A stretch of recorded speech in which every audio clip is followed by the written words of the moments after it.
Beaucoup de séries utilisent des concepts forts pour capter l'attention de leur audience et marquer leur identité.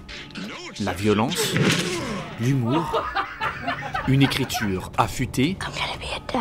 Mais qu'est-ce qui se passe quand on a une série ni violente, ni humoristique, blew his head off on the State Street Bridge. À propos de cuisiniers à Chicago qui n'ont pas d'autre antagoniste que des oignons. C'est le problème impossible qu'a résolu Debert en s'élevant comme une des séries incontournables des 3 dernières années. Et tout ça en utilisant un seul ingrédient secret, le contraste. Vous vous êtes déjà demandé comment ça se passait à l'intérieur d'une cuisine professionnelle? Ce qu'il y avait de l'autre côté de ce mur.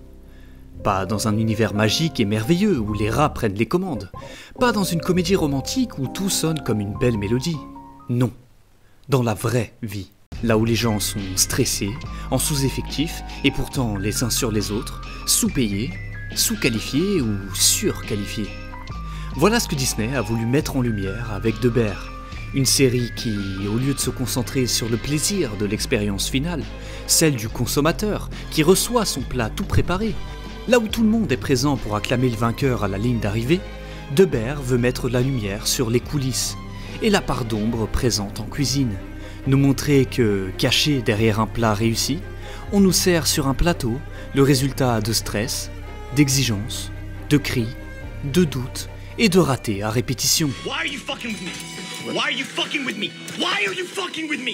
Alors comment on en est arrivé là? The Emmy goes to The Bear! En 2021, Disney a besoin de se renouveler.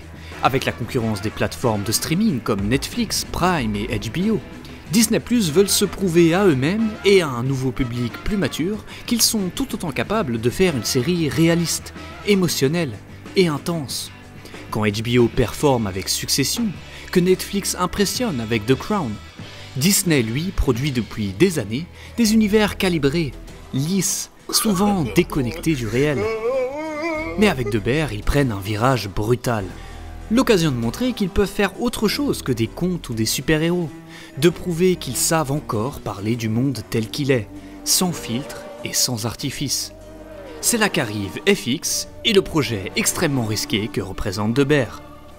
Une série sur la cuisine? Pas vraiment. Plutôt une série sur le chaos du quotidien, sur la violence mentale du travail d'artiste et de l'ambition qui l'accompagne, sur les liens qu'on casse et ceux qu'on essaye de recoller.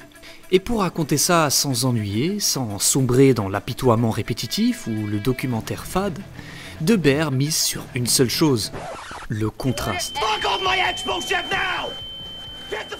Carmen Berzato est un chef étoilé, reconnu dans tout le pays comme l'un des meilleurs, formé par les plus grands, dans les restaurants les plus prestigieux, méthodique, strict, organisé.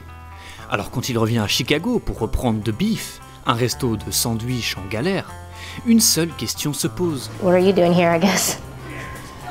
Making sandwiches. Par héritage, Carmen doit assumer une place qui n'est pas la sienne, un monde qu'il ne comprend pas, et une équipe qui ne le respecte pas. You cut vegetables like a bait. Le choc est brutal. Pas d'organisation, pas de procédure de nettoyage, pas d'équipe huilée, juste du bruit, du désordre, des galères, un bordel permanent provoqué par un manque cruel de revenus, de système et d'espoir. Quand Carmi reprend l'établissement, c'est un clash total. 2 mondes que tout oppose, réunis uniquement par une chose, cuisiner. D'un côté, l'humilité d'un lieu populaire qui nourrit les familles, les ouvriers, la classe modeste. Pas de prétention, pas de façade. On est en galère et on ne le cache même pas à la clientèle. Survivre, point.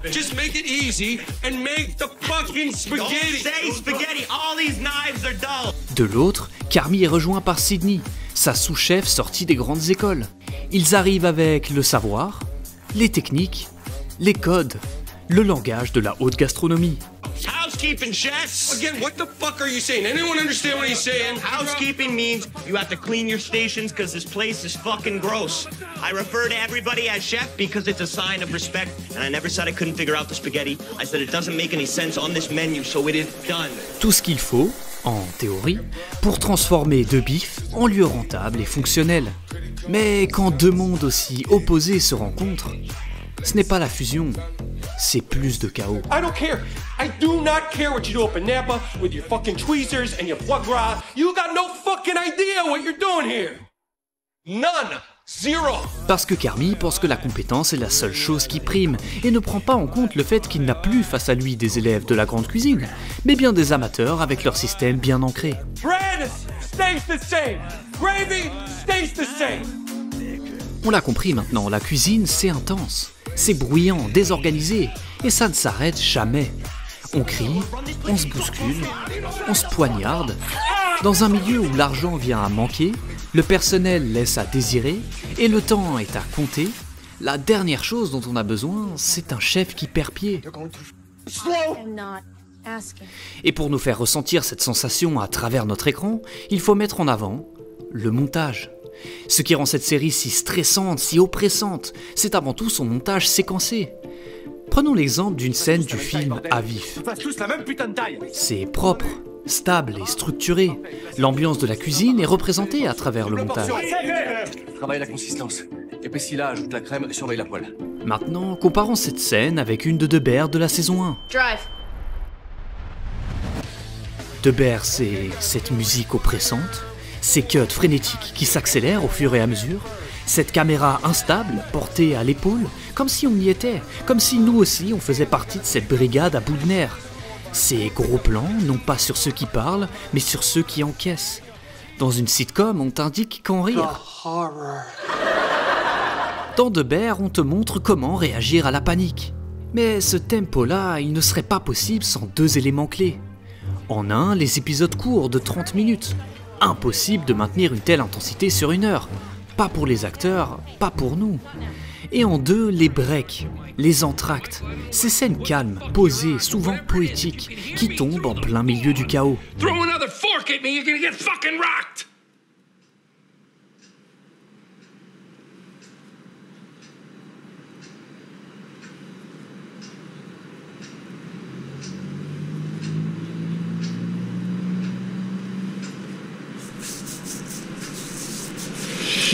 Parce que lorsque l'on monte en pression, que l'adrénaline bat son plein, que le stress nous ronge, il est indispensable de reprendre notre souffle. Derrière le monde en cuisine et l'exagération de ses défauts, la série nous montre aussi l'humain, dans ses émotions, sa vie de famille et ses obligations une fois qu'il a retiré son tablier. Hey, sweetie. How you doing? You not doing so good? Un moyen pour le public de s'identifier à ces personnages, et un moyen pour eux de se rappeler du vide présent dans leur vie dès que l'angoisse de la cuisine ne régit plus chacune de leurs actions. I don't need this right now. I really don't. I cannot fucking emphasize enough how much I don't fucking need this shit right now. Quand on est habitué à se faire brûler vif, le silence et la sérénité nous rappellent qu'être mal dans sa peau est une douleur encore plus intense que celle des flammes. So, anxiety that I have nothing to do. Yes. You have a hard time turning it off at night. Carmy est au centre de la série, mais il n'a rien d'un héros.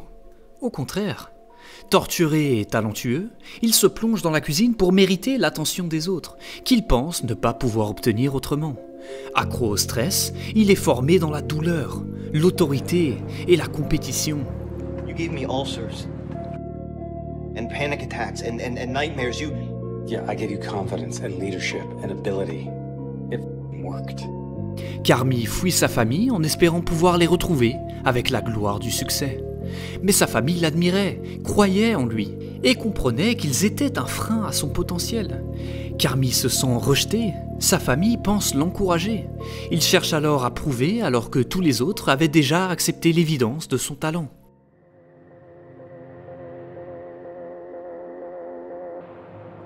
Puis vient la mort.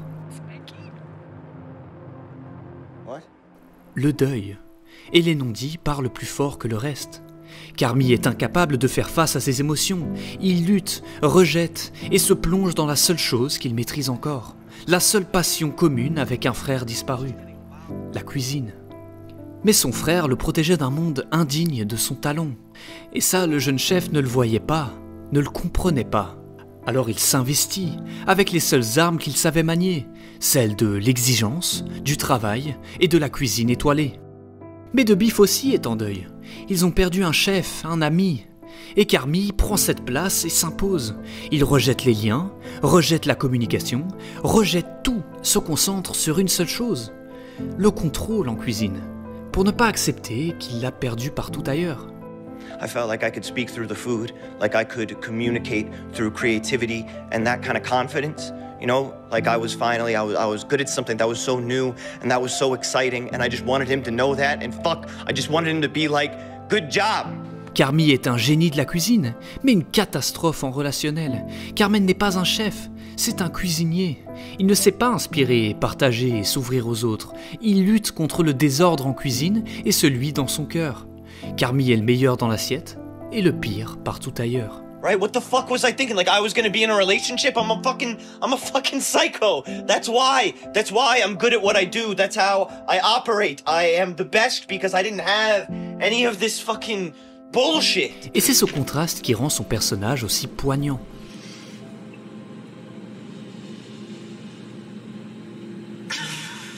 Mais De Beer, c'est aussi des émotions brutes, crues, viscérales.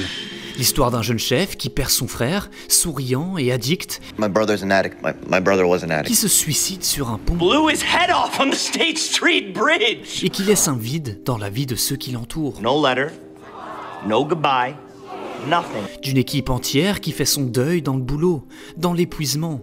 Une famille qui prétend que tout ira bien s'ils arrivent à tenir jusqu'à la fin de la journée. De Richie, un meilleur ami perdu, seul dans la quarantaine, incapable d'accepter la mort et la séparation, qui rêve d'une autre vie, mais qui n'est pas capable de visualiser à quoi elle ressemble. Des personnages qui rêvent, qui cauchemardent, qui doutent, qui n'arrivent pas à construire quoi que ce soit de stable. Ils veulent avancer, mais n'arrivent même pas à laisser quelqu'un entrer dans leur vie. Et pourtant, en 2022, la série obtient le prix de la comédie de l'année. Parce que De Beer, c'est les moments les plus hauts et les plus bas. C'est la tension maximale et le poids du silence. Les larmes, les rires, le stress, la tendresse, c'est un yo-yo émotionnel permanent. Parce que la vraie vie, ce n'est ni tout blanc ni tout noir. C'est contrasté. Mais alors pourquoi certains disent que c'est surcoté ? Parce que depuis le début de cette vidéo, je t'ai pratiquement parlé uniquement des 2 premières saisons. Celles qui ont retourné tout le monde, récompensé aux Emmy, et qui m'ont laissé moi aussi sur le cul avec une seule phrase à la bouche. C'est la meilleure série de tous les temps. Après 2 saisons où De Beer explose tout, Disney tient son bijou. Jeremy Allen White devient une star mondiale. La série devient la vitrine de Disney+. Mais ce qui était nouveau en 2022 a placé la barre trop haut en 2025. Et arrivent les premiers soupçons. Les premiers, c'est surcoté. Pourquoi ? D'abord parce qu'il n'y a plus de surprise. On connaît la recette. Et cette recette est tellement exigeante, tellement unique, qu'elle ne peut pas durer éternellement. À l'aube de la saison 3, il faut se réinventer, raconter autre chose. Mais les intrigues tournent un peu en rond, le rythme ralentit, les tons s'uniformisent. Ce qui était noir ou blanc devient gris. L'écriture est toujours bonne, le jeu d'acteur exceptionnel, surtout Donna. Mais la série perd un peu de son identité. Elle capitalise sur ce qu'elle a construit. Elle prend son temps, elle développe ses personnages, comme si on avait encore 8 saisons devant nous. Et la série la plus cardio des 10 dernières années commence à manquer un peu de souffle. Alors non, De Beer, ce n'est pas surcoté. Mais ce n'est plus non plus la claque imprévisible des débuts. C'est devenu autre chose, une série qui a grandi, qui doute, qui ralentit, comme ses personnages, comme Carmy. Et au fond, peut-être que c'est logique, peut-être que c'est même cohérent, parce que quand tu racontes le réel, tu n'as pas le droit d'être une masterclass permanente. Tu stagnes, tu fatigues, tu répètes, tu respires, et parfois tu déçois. De Beer aujourd'hui, c'est plus une promesse qu'un choc, mais c'est encore une des rares séries qui ose tout dire. sans jamais tout expliquer. Debert tient aujourd'hui sa recette, mais doit se confronter à deux publics. Un qui ne la digère plus, et l'autre qui reste sur sa faim.